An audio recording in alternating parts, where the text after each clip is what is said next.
L'autonomisation de la femme est sénganine. Et c'est que moi si azala comment on dit autonomie en français. Ami kokisa. Moni? Ami kokisa ou ami koka. Ok, leadership ne emonana.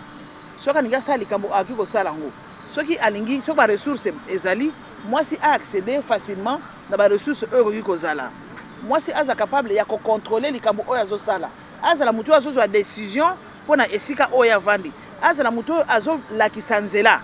Azala mutu oke so likambo ezali ya lobaki bo ayebi likambo akomisango tina su.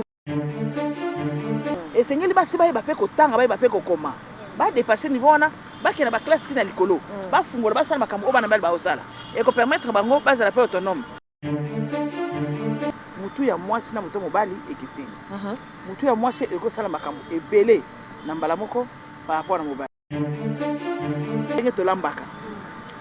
Est-ce que tu as que sachet on a utilisé rango pour notre petit makala les amalam te. Sachet à moins douana et misaka gaz moko oyo ezoke na ko détruire couche atmosphère oyo que ceux qui moko o respirer sachet on a kaka ndengo ote ko petisa wana ozo biso pour moi na moko petit sous. Donc les amalam te pour la santé. Oyo ezana banzete ezalo pa moko ezana ngo bien parce que na place wana oxygène ko zanango ebelé. Donc ba maman na ba bisika on se boy photo lona na kata lopango na biso et puis ba maman isengi to sala reboisement to lona pona to na ba nzete ebelé to za matiti ebelé. Pour ce mois de la femme, la synergie de femmes de médias vous présente un plateau spécial dénommé Tribune des femmes.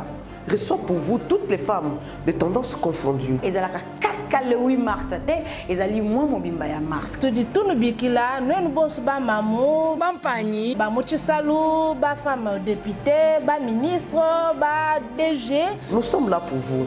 Yaka na plateau spécial. Oh tetunawaita, mukuje. Bienvenue. Mesdames, Messieurs, fidèles téléspectateurs, c'est avec un cœur plein de joie, plein de plaisir que nous revenons encore aujourd'hui de vous proposer un secteur télévision, radio. Je sais que vous êtes également sur YouTube en train de nous suivre tous les mois, n'est-ce pas, de cette tribune de femmes, une structure de femmes de médias, comme on le dit chez nous, synergie de femmes de médias qui se mobilisent tout le temps pour parler et défendre la cause de la femme congolaise en particulier et en général, pourquoi pas la femme internationale. Et c'est pour nous de pouvoir clôturer ce mois de mars 2022 avec toute élégance. Pour ce faire, nous avons reçu sur notre plateau aujourd'hui l'honorable, je crois que vous allez la découvrir, une femme avec plusieurs casquettes, une femme forte. Elle s'est disponibilisée pour pouvoir répondre à nos questions. Je vais la présenter, mais avec le but, je dis déjà qu'elle est honorable. Elle a plusieurs casquettes, une femme forte comme je venais de le dire, mais elle va nous ajouter un pas de plus, justement elle-même. Là, je vous signale que sur ce plateau, je suis pas seule, je suis accompagnée de mes consoeurs de tribune de femmes. Je ne citerai pas les noms, vous le verrez, et à qui je dis déjà bonjour et bienvenue à toutes les femmes. Bonjour et bonne fête de la femme. Merci beaucoup. Alors, je ne serai pas seule. Cette émission est bilingue. Je parle en français, je parle également lingala, parce que bon, la vie sont partout dans le monde entier. Bande quoi poto, bande quoi poto, ça la rate, ça sarango, hein. Bah continue en tout cas. Tu as vu que vous avez vu le logo, na ba TV, na ba radio, bon, la émission au yobo, comme il y a rabisso, bon, encourager rabisso, comme c'est petit rabisso, il y a des forces nabisso. Alors, pour les autres tribus de femmes, je passe la parole à notre invité honorable. Bonjour, et bienvenue sur ce plateau. On vous appelle Scolastique. Victorine. Apparemment, c'est un nom un peu stylé. Moi je suis l'honorable Maïndo et Lombodo. Scolastique Victoire la Grâce. Victoire la Grâce. Wow, vous êtes bénédiction et pour nous aussi, pourquoi de tout saisir l'opportunité où il y a grâce, il y a un maman Rachid. Vraiment, merci beaucoup, merci madame, surtout merci Mingi, la maman Victorine la Grâce scolastique. Azali députée nationale, kasi tokolo bake, moi mon bimba ya mars, c'est là qui moi auto de dire qui n'a pas si ya boania, basi ya excellence pour la bongo kola qui sa makasi ya moi aussi, parce que to lobi l'égalité aujourd'hui pour un avenir durable aux élèves qui ont un thème international malgré que tu peux développer le thème national la biso mais la commune a bongo égalité to promotion à moi aussi et à libasi la catégorie nyonso souche nyonso. OK. totala bamama bazali na bilanga totala bamama bazali na wenze totala bamama jeune fille pe bazali concerné génération ezali koya nde tolobi bafemme d'excellence neti mama na biso Victorine azali députée nationale lolenge nini akabolaka nano oyo aye mutu nzoto makanisi base ezozela ye libota ezozela ye politique yango moko ezozela ye kimokristo pe ezosenga na ye bulolenge nini oyo azokokamba bongo bomoi na ye mpo ki alongisama na oyo etali bongo lokumu ya mwasi. Merci beaucoup pour la maloba. Il y a solo eza difficile. Eza pété eza makasi. Pour nous lobby so Nathalie par exemple la journée na ngandenge ezalaka. Na ko bisabino ke avant la muka eloko liboso ela musakanga. So les gens ça ba payer na nga butu esili. Na ko mpeme na tongo eloko musanga liboso ezala téléphone ya base nanga. Vraiment. Base nanga bana ko benga nga avant 5 heures.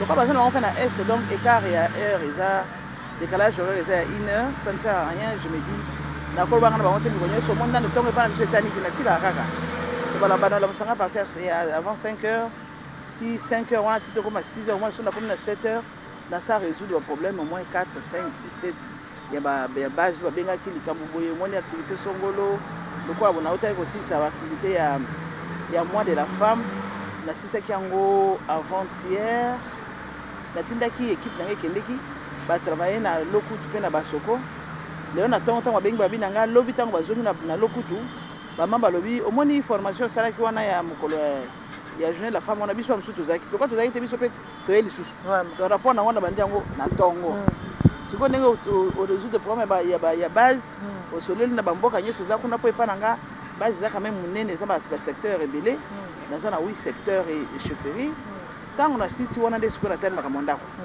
en tout cas okipa makamondako parce que naza une femme mariée otali makamondako et bon aussi sino bandi oyesu comme makamsiko ya politique tant oza makam politique otali za mikolo yo ba prière ça lokwa lelo boye esengena ki ngote ya quelque part sino sisi na bino na sisi na plénière makamonza na kotika te pona za pe pasteur nous lobi na za casquette belé na za pe pasteur donc otali makamusala nzambe mikolo qu'il faut que ni yo moko na culte mikolo ke otindaki équipe bakendeki soki intercession soki musani ni basala ngoyo to kabolaka na munda mundengwana donc je me dis finalement nzambe ka ne mutasunga po to ko sa nyoso wana mais en plus je me dis je crois que pour na bawe bae baraté bakosa la recherche scientifique mutu ya mwasi na mutu mobali ekiseni mutu ya mwasi ekosala makambo ebele na mbala moko par rapport à mobali vraiment et on va le baka les femmes aux 1000 bras. Oh là là, vraiment.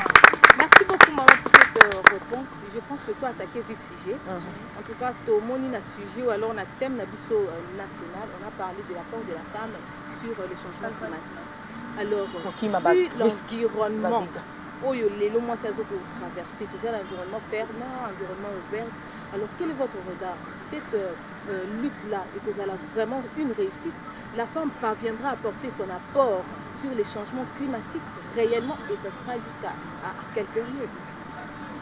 En fait, il faut que les changements climatiques, ils ont un slogan. Changement climatique est réel. Changement climatique est affecté les gens. Ceux qui n'ont pas de Kinshasa, à degré de chaleur, comment ma casse va le sauter. Les gens qui ont bandako, c'est quand on loue bandako mingi ezalaka yango na ba ventilateur tena ba split te mais lelo comme quoi critère tant ngo loué ndako otuni so bazana split bazana ngote po chaleur et liquide on est sama kambo otina changement climatique ce qui totali depuis les années 70 71 ti na ba 2020 oyo on va constater que na Kinshasa température etikala comme au moins 4 degrés on est ba étude oyo ba tosala ki déjà et l'axamaki donc chaleur za makasi changement climatique est réel ba bazo sa bilanga na point na Italie RDC na biso ba effet changement climatique nous à 5 alors parmi ba effet changement climatique mbula tango komonoka et comment konoka mbula moko ya makasi oyo ke ba goutte ya mbula eza makasi et kokina ko déplacer mabele place ekoyi yango mo sikola ti bato bilanga donc ba mbula eza makasi nengwana ezo koyisa mabele oyo eza na bandunda na bango ozo mona bandunda ezo tiola il y a quelques années je crois il y a moins 2 ans la période de saison sèche il y a saison de pluie moi je suis en ndunda ezala quitté parce que bandunda mikala bandunda ezo tiola na mai parce que mbula ezalaki makasi mingi. Donc on eza ba faire changement climatique etali kaka bato bilanga te etali biso nyonso. Ba effet oyo toza nango ya ba salite na biso soki tozoyeba ndenge akogere yango te na kati ya assainissement yango soki ne pe suku bakisa pe susu molunge po ntango ezodégage bagaz wana lokola biso toteletaka na biso yango bien te. Donc ezobakisa bagaz à effet de serre par rapport na baactivité mingi oyo tozosala. Bagaz wana nde ezobebisa couche na biso kuna ezobebisa couche wana ya ozone esala ke moi ezokita mais makasi ya moi ezozala makasi mingi oyo ezoya kodétruire mpenza kobebisa bomoi na biso. Sikoyo so bozotuna soki mwasi aki contribuer changement climatique bien sûr na makambo ebele likambo ya liboso nake mpenza na makambo ya biso yasi ndenge tolambaka. Est-ce que toyebaka ke sachet wana toitisaka nango mpona topetisa makala ezala malamu te? Sachet ya mwindu wana ebimisaka bagaz moko oyo ezokende na kodétruire couche ya atmosphère oyo ke soki yo moko orespire sachet wana kaka ndenge otali kopetisa wana ozobebisa bapoumon na yo moko mpe lisusu. Donc eza malamu te mpona santé. Ça fait ke biso bamama esengeli totika kopelisaka moto biso makala na sachet. Ntango oyo tooti kolamba babiloko na biso esengeli badeshe na biso togere yango bien. Tokamata te totika yango kaka ezopanzana tosangisi yango totumbi moto mabe. Toyei kotumbaka moto ndenge wana te mpo nde nalobi chaque fois ke tozotumba biloko nyonso wana ezomata bagaz nango ezomata na atmosphère ezomata alors ezobebisa tobenga ezobakisa bagaz à effet de serre. Et bagaz à effet de serre yango nde ezosala ke ezomoto ezobenga réchauffement climatique. Ezosala ke molunge ezala makasi chaleur ezala makasi. Donc badeshe na biso esengeli tokunda yango akokunda. Mais na kati ya badeshe wana il faut su topona soki tokundi basachet moni basachet yango omoni oyebi ke loi gouvernement ebisaki loi ça fait 2 ans déjà ya lobaki totika komela mai koexcluse basachet mpona komela mai mpona ndenge batiela biso loso na mafuta na fufu esengeli totika batika yango baproduise basachet wana te to balotia yango na baemballage ya kala biso bamama ya kala toyotia yango na kati ya papier bien makasa moko boye ya vert mpona nini parce que basachet bozomona biloko nyonso ya plastique ntango bokundi yango ata ti 400 ans nano epoli te. Ça fait que moi na bino bolo na place wana ezate moi bosala makambo songo esika wana ezate donc ye sachet tango zokota na kati mabele ezokende ko makouche moko eke mai ekota ezate yango moni baka niveau ya Kinshasa etonda ba sachet soki mbule noki mbule sanini mbule tomboli yango ba inondation ekoti ba mai na kati ba balabala ezovanda ezozinda sote biso zalaki soki mai ekoti na balabala ezomela te ezindi mais lelo mai moyen ezina mbala moko ezate po nini po totie ba sachet.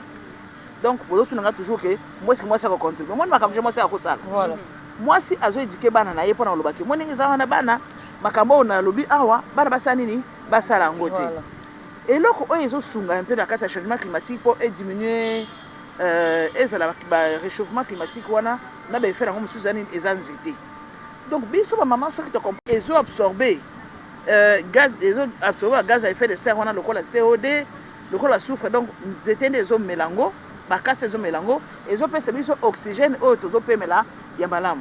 Donc lopango oyo eza na banzete eza lopango moko eza nango bien parce que na place wana oxygène ekozala nango ebele. Donc bamama na bisika nyonso il faut tolona na kati ya lopango na biso et puis bamama esengeli tosala reboisement tolona mpona tozala na banzete ebele tozala matiti ebele. Nayebi te so boyebi depuis 2019 président na biso excellence son excellence Félix Tshisekedi atikala ko décider que sengeli na RDC tolona 1 milliard d'arbres. Alors na kati ya programme na 1 milliard d'arbres wana ezali likambo ke na kati ya ba école balona banzete chaque école ezala banzete nango boloni ba association ba organisation société civile ezana banzete oyo toloni ezana na mboka nyonso na RDC mobimba tolona banzete bakokonte yango ezala 1 milliard d'arbres d'ici 2023 ezaka lobi awa. Donc chaque maman na kati ya musala oyo ozosala esengeli to protéger banzete esengeli to lona banzete esengeli to batela banzete. Mais tant que tokosala bongo imaginez toloni banzete ya bambuma. Donc ça veut dire que tant que tokolona ngo d'ici quelques années tozala sous la santé ya malamu po tozala na bambuma wana ezala mangue ezala avocat ezala papaye mais donc yango se kosunga biso bisusu pour la santé. Donc moi si non seulement akoki koposer ba acte yemoko mais moi si nde aedukaka bana moi si akoyebisa bana déjà moi on a 2 ans 3 ans kobuka nzete wana moni te kotambola likolo nango te mosala wana sensibilisation ekosunga mpe lisusu lelo par rapport na banzete toujours ntango tozosalela koni mingi na makala mingi tozodiminuer donc nombre ya banzete oyo toza nango tozosala ke eza lokola tozoréduire chance na biso ya kolutter contre changement climatique yango wana soki tozaka obligé parce que courant eza ntango nyonso te soki toza obligé soki toloni nzete tosali tozwi makala ndenge tosalaka wana toza na devoir osala nini ya kolona nzete yango wana soki toza na possibilité ya kosalela courant tosalela nde courant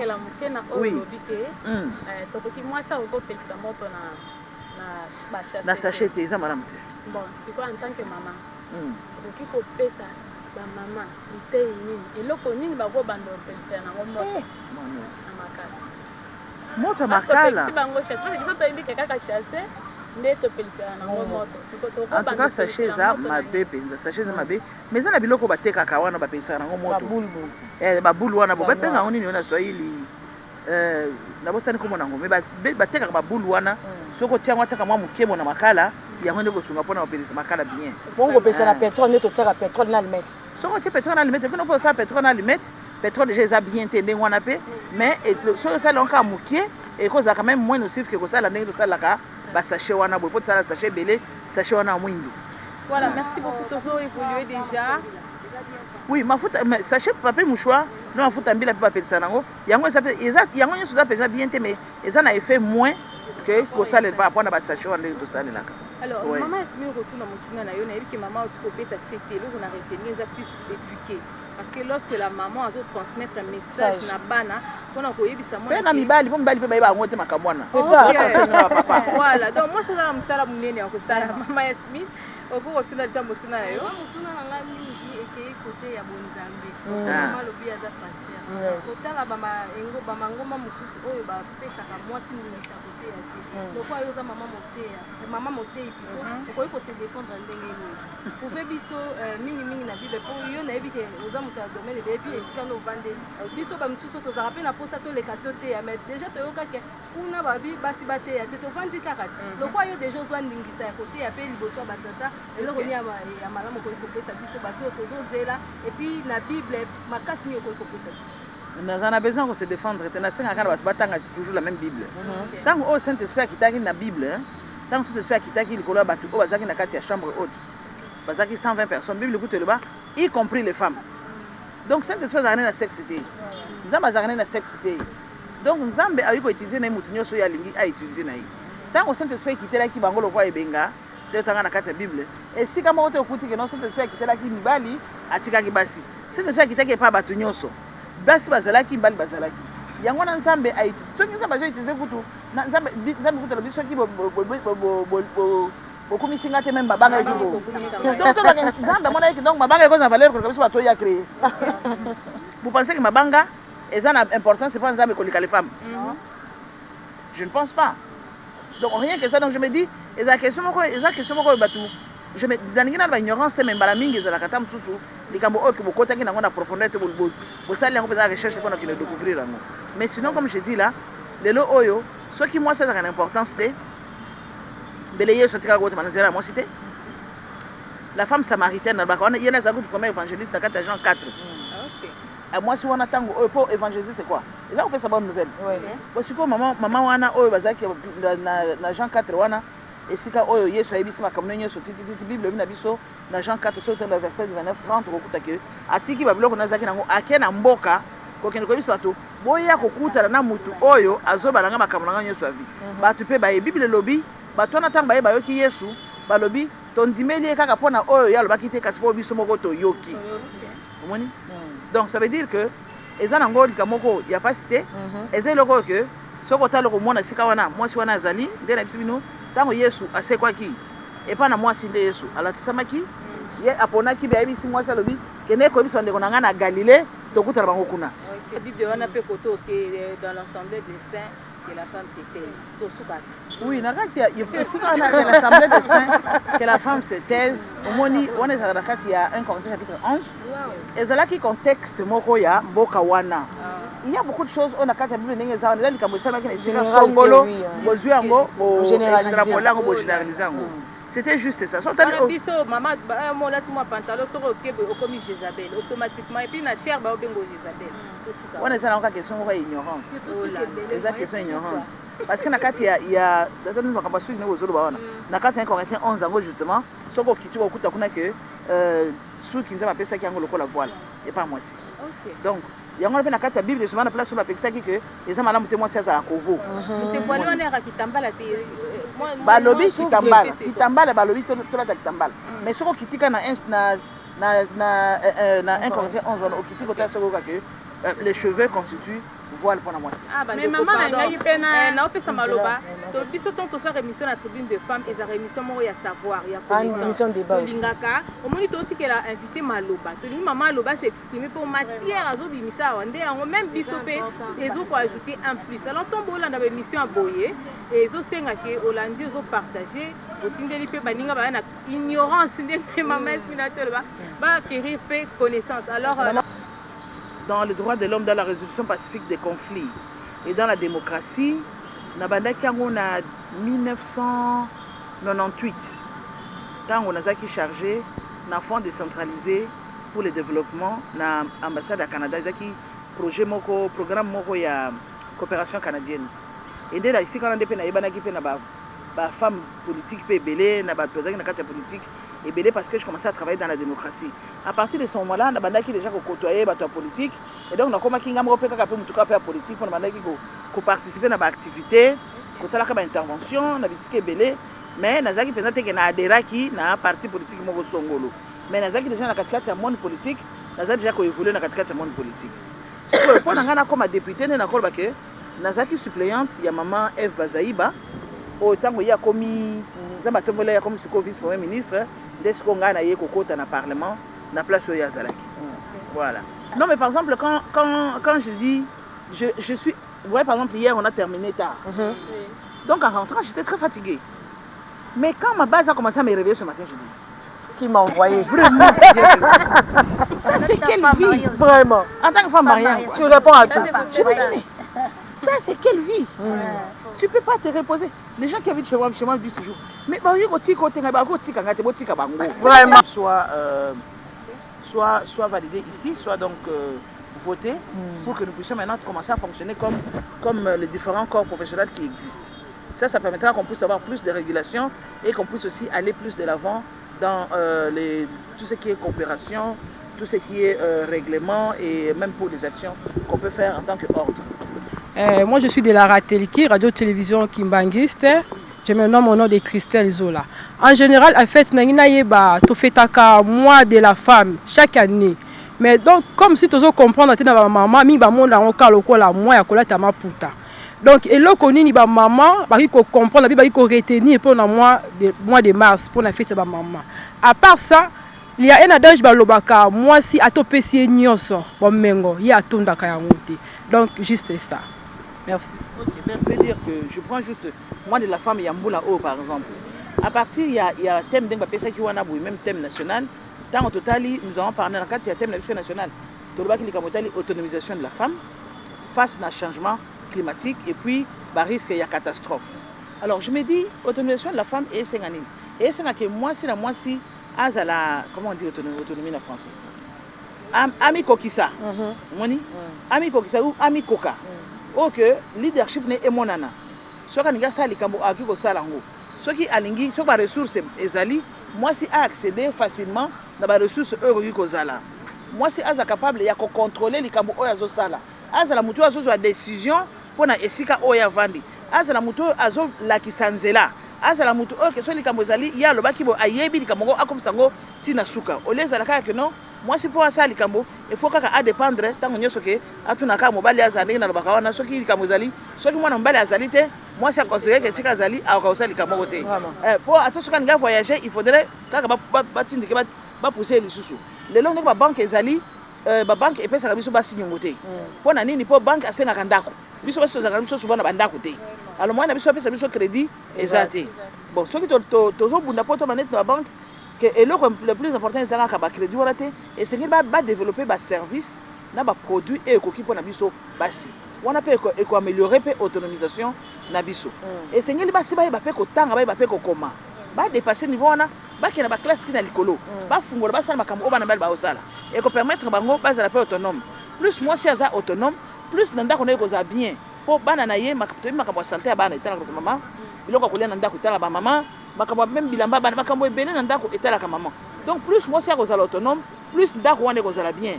plus communauté wana ba ko za na bien-être moko collectif donc yango no moni c'est important chaque année de revenir sur l'autonomisation de la femme. Moi, si il faut prendre conscience, à s'engager, à déterminer, à s'engager, à faire un réseautage, pour moi, si à Mikoka. Si on va face au changement climatique, on a un exemple, on a climat est qui n'a pas béba n'engagé que béba wana et là qu'on est moi c'est singeli à ça. On a fait quelques exemples. Ah il y a banzete singeli tolona, il y a propriété singeli to sanango na kati assainissement, il y a biloko il ne faut pas tout ça là. Surtout to sensibiliser bana, to sensibiliser ba papa, na ba baba na biso, to développer ba comportement moko o eko sala que to contribuer au changement climatique. Si on est au lobby wana na étaler ba risque ya catastrophe, c'est la même chose. Donc et singeli moi c'est à s'informer. À s'informer, à se former et puis moi aussi à s'engager, à sensibiliser baninga, à vulgariser au niveau c'est nécessaire pour le développement car il y a un côté pour préserver le développement yamboka. Alors ce sont des choses que tant le quoi n'accord le balcon est pas nanga, na ici bino que si ça qui formation depuis 3-4 jours na lokutu pour de konatinda ki akenegi na basoko. Tango akati saison na lokutu batu musuba yeli suba bité makambo pesa ki wana biso pe tengi to zwango. Pour te dire que formation PC ça bien. Alors biso pe le quoi ça motuya pesa pe yango biso. Ça veut dire moi je me dis c'est que si on a le coup de sanini va comprendre va dépasser niveau à Maputa va comprendre que ça makambo esengeli ba sala va ko s'engager certainement na ba makambo na ba comportement moko na ba action. OK tant to koya année prochaine to retourna depuis année passée makambo ni obino bo sala qui par rapport na thème les couches tous les niveaux. Donc normalement ce qui que gouvernement à sensibiliser, à utiliser, à vulgariser ces derniers wana, basi amboka mobimba, bakoza sensibiliser. Côté bi ba honorable net o yo ka bonga ke na intérieur ka to da propagande. Net maramba to ko bekuna. Ngana ke bona propagande hein. Et ne ba biso te biso to s'informer. Non on te le dit donc je ne peux pas parler pour tout le monde mais c'est prévu et je crois que peut-être les alagata msusu likambo ba moyen temps msusu pe hein. Likambo koye ba pe au moins ngai eza peut-être plus ou moins facile parce que nazanga muto ba domaine wana et puis nazanga muto ba bato omoni bon ça mususu a yebi ba domaine ngo bien ta comprendre ngo bien te tam mususu ko ba penga ko transmettre ngo te donc eza question que ba onyo so bazana kama parcelle à pouvoir moké ou bazana kama parcelle ya encadrement pour na bato ba s'informaka pour na to gagner lutte contre le changement climatique et sengeli que tous ala engager biso nyonso so to tika bato moké et comment ça manango te pour to gagner il faut que nous soyons engagés à tous les niveaux pour les concernés par couche. Voilà. Mais avant que tu viennes le balanga musica, tout est la carte de tozao. Pour na quand na place à transport, imaginez ce que na place où c'est la transport wana, nous étions ezali, na place où nous étions ezali, bon ça ndeli. Pour nous sur localisé quand nous étions ezali. Donc attends kutu sans que toi que makamwa changement climatique makasi, mais kaka ombrage ya pamba nzete. Ils sont toujours en pour ça. Donc ils ont fait ça ombrage. Dès que je passe à Mali, il y a un boye. Au moins, ceux qui n'étaient pas à Bissoua, tu n'as pas ça. Tu n'as pas ça. Vraiment. Mais tu as si on était zali, tu vas nasser en zété. Donc, on est déjà les tombes à Liboso. Les tombes à mi surtout par rapport au changement climatique. Et zali que, dès que tu as vu le gaz à effet de serre, on est à les autres tambola, et baby si à transfert à Bisso, ils étaient des cas à la capacité, il y a comme là. Gaz à effet de serre, il y a comme ça là que. Abimisa ce qu'on a place à gaz de fer de serre, il y a bimisa oxygène. Des paiements où il y a bien, les autres permettent de topper ma malam. Donc, ce qui est plus de ça plus place où on a chaleur, réchauffement climatique et qu'on diminue. Plus de ça dans l'été, plus bah effet bambou la macasse dans le bas qui wana et qu'on diminue. Plus de ça dans l'été, plus bah érosion bah risque de sous le bas wana et à catastrophe naturelle wana et qu'on diminue. Donc, nous étions exactement dans les tomates macasse. Ils ont réduit le réchauffement climatique. À table, on a beaucoup de sous ceux qui étaient ezali et si on a donc non seulement Mali les Kozala, mais à table, ma belle n'a pas ngomoko, ma belle place c'était ezalaki, ma belle on a ça nini, ezana na ba qualité oyo et que c'est na bisiko que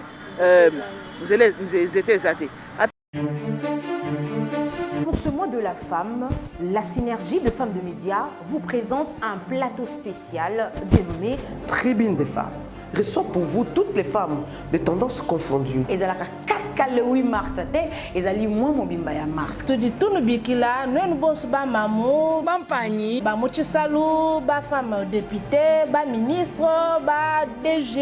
Nous sommes là pour vous. Yaka na plateau spécial. Wote tunawaita mukuje. Bienvenue.